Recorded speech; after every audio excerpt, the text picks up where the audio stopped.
Hello there, you absolute rectangles. Andy here for What Culture Wrestling, back again to do a big old news thing. And today we've got stories on WWE contracts and a cancelled NXT call-up. But first, a big juicy dollop of backstage heat. So at this stage in the career and with their track records, I think it's pretty safe to say that anyone who doesn't consider the Usos one of the greatest WWE tag teams of their generation is probably screwing up. These guys have been absolutely killing it for years regardless of their gimmicks or alignments, but isn't it kind of weird that they're barely ever able to escape the hell of the pay-per-view kickoff show? Take last year's feud with the New Day for example. It was an absolute belter, yielding classic matches at every single turn, but the bulk of them were either on the pay-per-view kickoff show or on the undercard, if they even made TV at all. Well, Brad Shepard, a former WWE writer, seems to think he has the answer as to why this is. Talking on his podcast, Big Bad Brad recently claimed that he spoke to an inside source within WWE and specifically asked, who the hell did these guys piss off? Now, his source replied that he didn't know why the Usos had backstage heat, but he refused to rule it out, and that's critical. Now, at this stage, of course, it's all speculative, and you should definitely take this with a pinch of salt, but it is quite believable, because no matter how well Jimmy and Jay perform,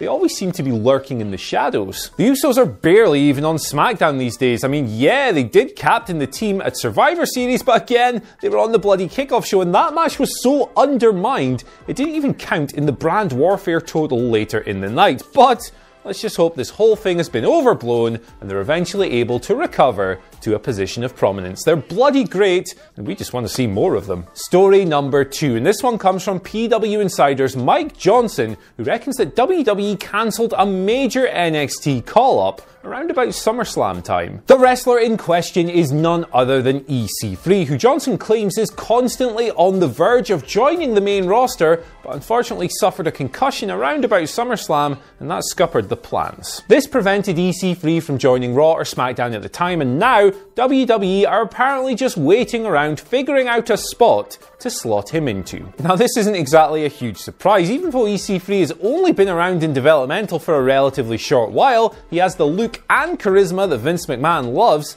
and he's not really doing anything down in developmental anyway. On top of all this, the NXT roster is looking super bloated these days, but like Johnson says, you can't just rush everyone up at once. Triple H might be ready to let EC3 go, but first, Raw and SmackDown need to make sure that they're ready to take him on, so we could be waiting a little while yet. And finally, with all this talk of a new promotion from the Elite, the guys behind All In, currently doing the rounds, it sounds like WWE are on the verge of taking action. Friend of the channel and all-round banter merchant Brian Alvarez spoke about this on Wrestling Observer Live just yesterday, and he claims that a major talent lockdown is on the horizon. What this essentially boils down to is WWE hoarding all existing talent. They're not going to let anyone go, they're not going to release anyone into the free agent market, and that means keeping hold of even guys that they may have considered releasing a couple of months ago. WWE would be doing this to limit the talent available to All Elite Wrestling, if indeed